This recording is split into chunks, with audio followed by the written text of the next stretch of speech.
Hello and a very good evening. You're watching the news at 6 on Rajya Sabha television with me, Frank Pereira. Here are the headlines. In the 1993 Mumbai bomb blast case, Tada court pronounces death for Tahir Merchant and Firoz Abdul Rashid Khan. Gangster Abu Salem and Karimullah Khan sentenced to life imprisonment. Fifth convict Riyaz Siddiqui jailed for 10 years.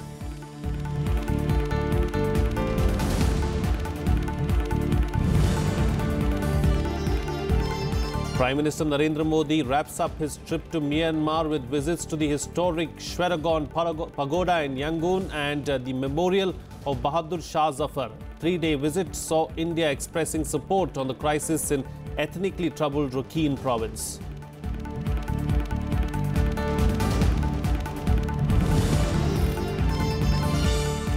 India's first full-time woman Defence Minister Nirmala Sitharaman takes charge, says that she will focus on increasing defence preparedness and ensuring speedy implementation of defence deals.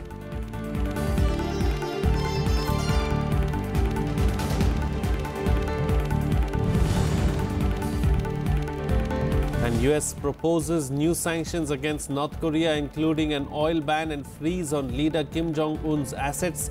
UNSC members to take final decision on the draft that also calls for bans on buying its textiles exports.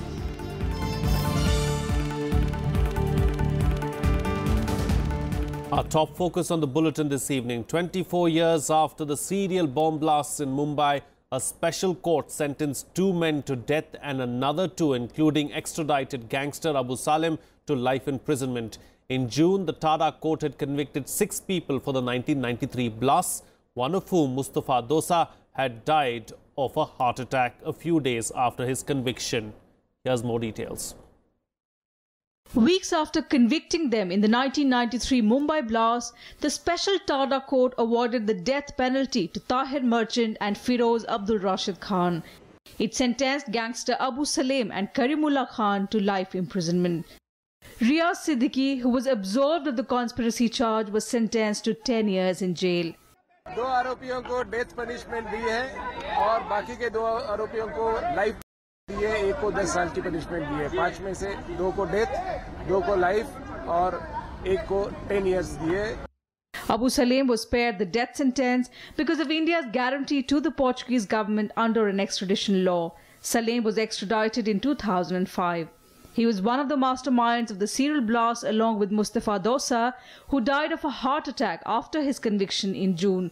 Dosa was extradited from the UAE. जो extradition treaty के मुताबिक उसे के फांसी की सजा मांग नहीं सकते थे, इसलिए उसके खिलाफ आजीवन कारावास बॉम्ब ब्लास्ट की साजिश में कोर्ट ने आजीवन कारावास की सजा फरमाई।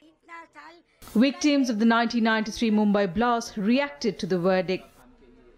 ये तो बहुत ही कम और फनी थिंग है। खाली 2 लाख का जुर्माना लेके उनको ऐसे सजा सुनाना, मुझे लगता है कि बहुत ही कम और माइल्ड सजा है। गुना छोटा हो या बड़ा हो, गुना गुना ही होता है और ये गुना तो माफी के लायक है ही नहीं, क्योंकि पूरी भारत की, इंडिया की इकोनॉमी हिलाने का वो लोग का प्लान था और पब्लिक को हैरान करने की बात थी। उसके लिए ये सजा, उसके लिए कोई मायने नहीं रखती है, उसकी सजा मृत्यु दंड ही होनी चाहिए। Political parties also welcomed the judgment. TADA court का आज जो मुंबई ब्लास्ट के बारे में निर्णय आया है और अबू सालेम को जिंदगी भर की जेल की सजा सुनाई है, ये आतंकवाद के खिलाफ की लड़ाई में एक महत्वपूर्ण कदम है। In a classic case of thorough investigation, all the accused were decisively arrested. UPA had brought Abu Salem after deportation from Portugal with the help of Interpol. With his conviction and life imprisonment today, and with death sentences to others, the justice is finally culminating. Now the next step should be to bring back Tiger Memon and Daud Ibrahim, the 2 terrorists who are also guilty of these Mumbai blasts, and to ensure that they are dealt with in accordance with law. ये एक ऐतिहासिक फैसला रहा है। 24 वर्ष का इसमें विलंब हुआ है, जो बहुत ज्यादा है। ये पीड़ित के लिए भी एक निराशा की बात है कि इतना लंबा काल उन्हें इंतजार करना पड़ा और जिन्होंने गुनाह किए हैं उनके लिए भी ये 24 वर्ष बाद शिक्षा देना अजीब सा लगता है। और तीसरा, समाज के लिए, देश के लिए, कि हमारे समाज में एक संदेश सही जाए कि अगर कोई गंभीर गुनाह करता है तो उसे तुरंत फौरन सजा होनी चाहिए। India's financial capital Mumbai was shaken by 13 blasts on the 12th of March 1993. Property worth 27 crore rupees was damaged, while 257 people were killed and over 700 seriously injured in the attacks and subsequent communal violence that followed in the wake of Babri Masjid demolition in Ayodhya in December 1992. Bureau Report, Rajya Sabha TV.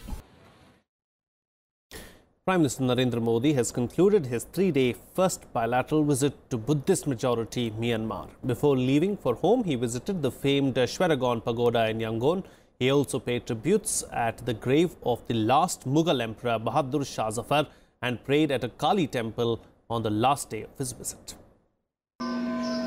Prime Minister Narendra Modi on Thursday wrapped up his 3-day trip to Myanmar with a visit to the famous 2,500-year-old Shwedagon Pagoda in Yangon. He also planted a Bodhi tree sapling at the pagoda complex that signifies a shared cultural heritage with Myanmar. The Shwedagon Pagoda is considered the most sacred Buddhist site for the Myanmari citizens. Modi also visited the Bojok Aung San Museum, where he was accompanied by Myanmar State Councillor Aung San Suu Kyi. The Prime Minister's visit saw bilateral discussions with Suu Kyi on Wednesday that included the ongoing crisis in ethnically riven Rakhine State. Suu Kyi called the crisis one of the biggest challenges that her country has faced. Well, this is one of the biggest challenges that we've had to face, because you know that the situation in the Rakhine has been difficult for many decades, and in fact it goes right back to pre-colonial times. And I think it's a little unreasonable to expect us to resolve everything in 18 months. As you know, that we have all been in the administration only 18 months. We're trying to progress as quickly as possible on the development front. The Prime Minister also paid tribute at the Martyrs Mausoleum and offered prayers at the Sri Kali temple built by Tamil migrants in 1871 when Burma province was part of British India. Before leaving for Delhi, Modi also visited the grave of Bahadur Shah Zafar and paid floral tributes. The Prime Minister also tweeted a picture of himself at the Mughal ruler's grave. Bureau Report, Rajya Sabha TV. On another news now, Nirmala Sitharaman took charge as a defence minister today. She said her priority will be to ensure defence preparedness, faster execution of defence deals and big focus on Make in India in defence production. I shall be Raksha Mantri round the clock. India's first full-time woman defence minister Nirmala Sitharaman took charge on Thursday. She relieved Finance Minister Arun Jaitley of this additional responsibility he held for 5 months after former Defence Minister Manohar Parrikar shifted to Goa as Chief Minister earlier this year. Listing out her priorities, Sitharaman said she will focus on enhancing defence preparedness and ensuring speedy implementation of defence deals. It is important that the Indian Armed Forces receives all the attention in terms of giving them every necessary endowment and equipment which is necessary for them to perform their duty with the best of equipments available. Sitharaman will also look to making defence production the main driver of the Make in India campaign. She also placed the welfare of ex-servicemen as a key item on her agenda. India, as you know, is a very big defence equipment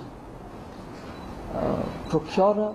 We'd rather have as many where possible, with technology coming in also, that Make in India takes over so that we benefit from what is manufactured in India.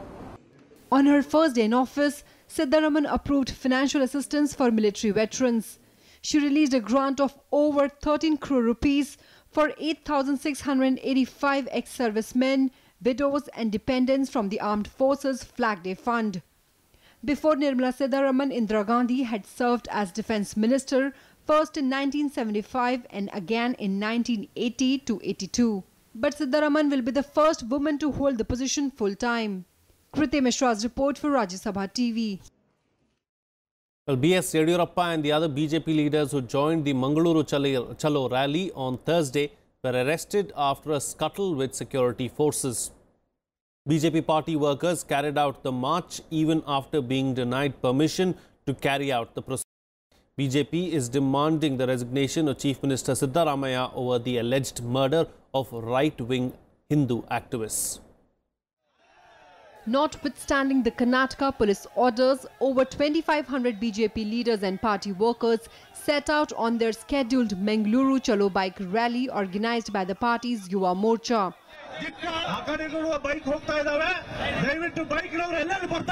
Police had allowed the party to protest between 11 a.m. and 2 p.m. on Thursday, but had prohibited the bike rally or a protest march through the city. There were heated arguments between the police and BJP workers. And as the protest intensified, BJP chief in Karnataka B.S. Yediyurappa and several other party leaders were detained in Mangaluru city. Being an opposition party when this type of killing is going on, we have got every right to protest. And if you don't have guts, if you don't want to control all these things, let him resign and go. Law and order situation completely collapsed because of Siddaramaiah. You don't have moral right to continue as Chief Minister of Karnataka, and the Supreme Court has given the direction that the COD inquiry was not proper. Over 1,000 policemen, including CRPF and the Rapid Action Force personnel, were deployed in the city, but they were easily outnumbered as protesters broke barricades and pushed against the cops when they were stopped. Earlier this week, the Karnataka police had detained almost 2,000 BJP workers when they started a bike rally from Bengaluru for Mangaluru, despite being refused permission. ये सरकार तो पूरा anti Hindu है, ये सरकार तो पूरा anti law and order situation है, इधर लॉ एंड ऑर्डर सिचुएशन कुछ नहीं है. We have sought the permission from the police. It is their duty to allow the protest to take place. Instead, they are trying to suppress the rally at the behest of the state government. Karnataka Chief Minister Siddaramaiah has called the rally divisive politics ahead of assembly elections next year and said he feared the Mangaluru Chalo rally would trigger communal tension in the state. Thursday's protest was organized against the alleged killings of Hindu activists in the coastal districts. BJP now demands an investigation by central agencies, CBI or NIA into the killings. Mangaluru and other areas near it have witnessed repeated tension linked to violence between members of the RSS and Social Democratic Party of India. Bureau Report, Rajya Sabha TV. Well, BJP President Amit Shah has said that his party will fight the next elections in Odisha alone. Criticizing the current government in the state, Shah said even though he had no enmity with the ruling BJD, but he was upset at the state of misadministration in Odisha. BJD से annoyed नहीं है, यहाँ अव्यवस्था और भ्रष्टाचार है, इस पर हमारा गुस्सा है. ओडिशा का विकास थमा पड़ा है, इस पर हमारा गुस्सा है. और ओडिशा का विकास अगर जो बीजेडी नहीं कर सकती है तो मुझे लगता है कि जगह कर देनी चाहिए. हम अकेले ओडिशा में चुनाव लड़ेंगे. No alliance. He also criticized Chief Minister Naveen Patnaik for celebrating the Best Administrator award given to him by a news magazine. In Odisha for a 3-day visit, the BJP president also said India had made substantial progress in different sectors and carved a separate identity for itself in the international arena during 3 years of the NDA regime. Well, Vice President M. Venkaiah Naidu met 3 state governors on Thursday. They included Lieutenant Governor of Mizoram, Nirbhay Sharma, Dr. Kiran Bedi, the Lieutenant Governor of Puducherry, and Uttarakhand Governor Dr. K.K. Paul. This was their first official meeting with Naidu after he took charge as the Vice President.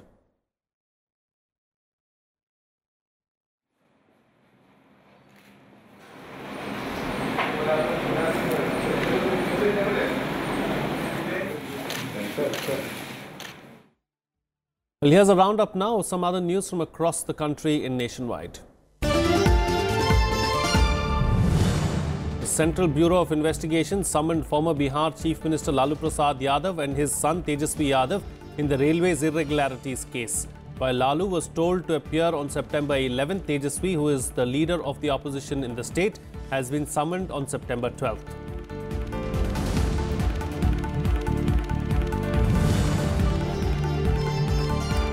7 coaches of the Jabalpur-bound Shaktipunj Express derailed today in the Sonbhadra district of Uttar Pradesh. The coaches went off the rails near Obra at around 6:25 a.m. The train was on its way to Jabalpur from Howrah. No casualties or injuries have been reported. Passengers from the derailed coaches were shifted to other coaches and the train left for its destination by 7:28 a.m.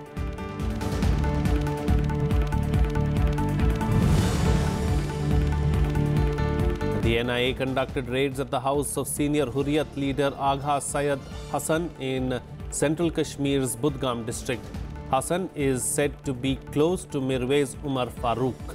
The agency is probing cases against several separatist leaders in the terror funding case.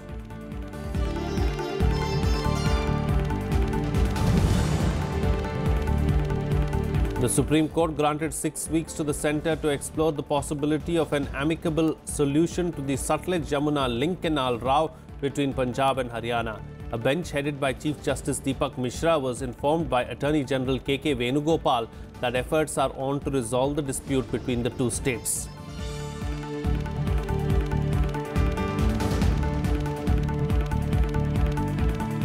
And it's time for a short break now, but news and updates will continue on the other side. Stay tuned, we'll be right back.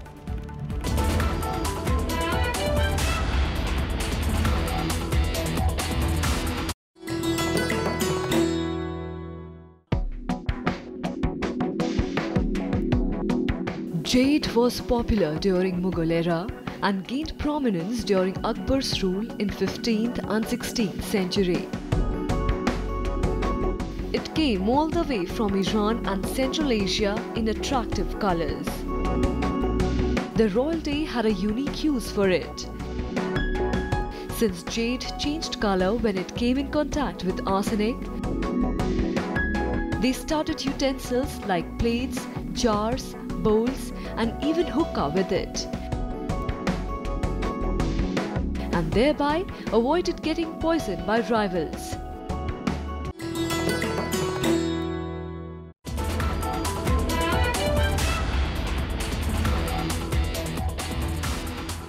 Welcome back. You're watching Rajya Sabha television. Well, as the crisis in the Korean peninsula continues, world leaders held rounds of meetings to discuss the issue. While Pyongyang's only ally, China, agreed that stricter sanctions were needed, the European Union also discussed the situation. Meanwhile, North Korea seemingly remains undeterred as it celebrated those involved in the country's latest nuclear test. China has agreed that the United Nations Security Council should take further actions against North Korea in the wake of its latest nuclear test, even as it continued to push for more dialogue to resolve the crisis. The US wants the UNSC to impose an oil embargo on North Korea, ban its exports of textiles and the hiring of North Korean laborers abroad, and also subject leader Kim Jong-un to an asset freeze and travel ban. 我们认为制裁施压只是解决问题的半把钥匙，而另外半把钥匙则是对话谈判。只有把两者合二为一，才能真正打开半岛 Meanwhile, European Union foreign ministers are set to discuss North Korea during an informal meeting in Estonia. The ministers will discuss whether to impose more sanctions on Pyongyang. Wenn ein Land sich durchsetzt bei der Beschaffung atomarer Waffen, dann werden leider andere das Gleiche versuchen. Dann werden unsere Kinder und Enkel in einer sehr gefährlichen Welt aufwachsen. Deswegen ist es gut, dass die Europäische Union sich mit dem Thema hier befasst und gemeinsame Haltung sucht, und zwar insbesondere auch bei der Verschärfung von Sanktionen. Russian President Vladimir Putin, on the other hand, held talks with Japanese Prime Minister Shinzo Abe, discussing economic cooperation as well as Pyongyang's nuclear program. 朝鮮半島の問題、北朝鮮の問題を含め、地域の課題についてですね、地域の平和と安定に貢献するために大統領とですね、話し合いたいと思います。 The meeting comes in the backdrop of Vladimir Putin saying that diplomacy was the only way forward in solving the crisis in the Korean peninsula. However, South Korean President Moon Jae-in has said there will be no war on the Korean peninsula, even though tensions have risen considerably. 부 지역에 더 이상 전쟁은 없을 것이라고 제가 자신 있게 말씀드릴 수 있습니다. 지금이야말로 중국 그리고 또 한국에 그리고 러시아 극동 지역에 투자할 때다라는 말씀을 드립니다. Despite the international condemnation, North Korea remains undeterred as it greeted the scientists and technicians involved in the country's latest and biggest nuclear test. Bureau Report, Rajya Sabha TV. Well, the most powerful hurricane to hit the Atlantic Ocean in recorded history completely devastated 2 islands in the Caribbean. 9 people are killed and several others are injured in the islands of St. Martin and Barbuda. According to officials, 50% of Barbuda's population is homeless and it will cost over $150 million to rebuild the island. Hurricane Irma hammered the French part of the Caribbean island St. Martin on Thursday, killing at least 9 people. The Category 5 Atlantic storm smashed St. Martin Island, decimating at least 95% of the residential areas. Divided between Netherlands and France, St. Martin now faces acute water and power shortage, with the death toll almost certain to rise.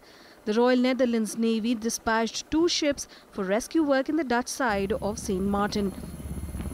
Alors les destructions sont massives et donc nos premiers efforts sont d'abord de permettre que pendant les prochaines heures les puissent continuer à s'alimenter, à avoir Winds lashing at a speed of 295 kilometers per hour also caused widespread damage to property, homes and infrastructure on the tiny Caribbean island of Barbuda. The Prime Minister of the 2-island nation of Antigua and Barbuda described Barbuda Island as barely habitable and estimated damage worth $150 million. He also said that rebuilding could take years. Some have lost whole roofs. Some properties have been totally demolished. It is absolutely heart-wrenching. I mean, the infrastructure, the utilities infrastructure is damaged. We intend to mobilize a significant amount of resources to send over to Barbuda to provide some temporary relief. One of the most powerful Atlantic storms in recorded history, Irma blacked out much of Puerto Rico early on Thursday. The eye of the storm, with maximum sustained winds of 290 kilometers per hour, is moving towards the Dominican Republic, Haiti and the southeastern Bahamas. Irma is likely to be downgraded to a Category 4 storm when it makes landfall in Florida on Sunday. Bureau Report, Rajya Sabha TV. Well, here's a roundup of some other news from across the globe in Global Buzz. The Syrian army reported that Israel targeted a military site in Hama province on Thursday. The airstrike killed 2 soldiers and damaged the town of Masyaf. The strike hit a scientific studies and research center facility which the US described as Syria's chemical weapons manufacturer.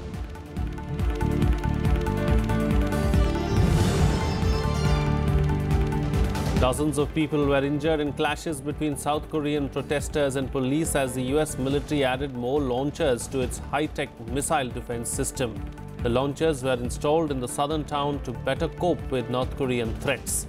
The clashes came after South Korean President Moon Jae-in and Japanese Prime Minister Shinzo Abe met in eastern Russia and repeated their calls for stronger punishment of North Korea over its nuclear ambitions.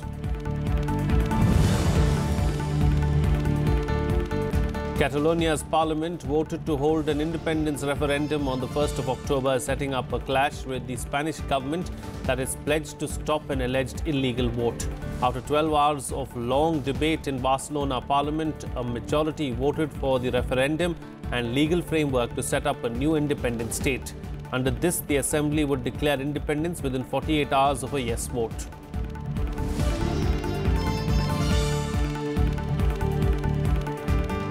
Well, let's now shift focus and bring you up to speed with some sports news in Sports Beat. India beat Sri Lanka by 7 wickets in the T20 international cricket match in Colombo on Wednesday. It is the first time that an Indian cricket team registered an all-win record across all formats in an overseas tour. Lankans scored 171 runs in their innings. The Indians surpassed the target by making 174 for 3 in 19.2 overs. Skipper Virat Kohli top scored with 82 of 54 balls, while Manish Pandey was unbeaten on 51.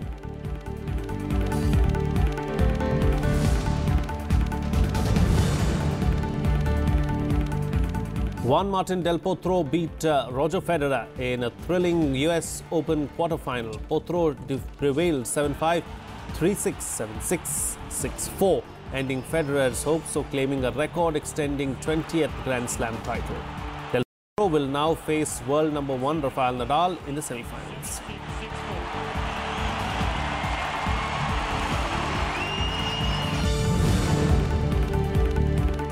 In another match, Rafael Nadal beat Andrei Rublev 6-1, 6-2, 6-2 in the quarterfinals. World number 53, Rublev struggled to find his touch as he committed 43 unforced errors. Nadal reached the Final Four at Flushing Meadows for the first time since 2013 and will face Juan Martín del Potro in the semis.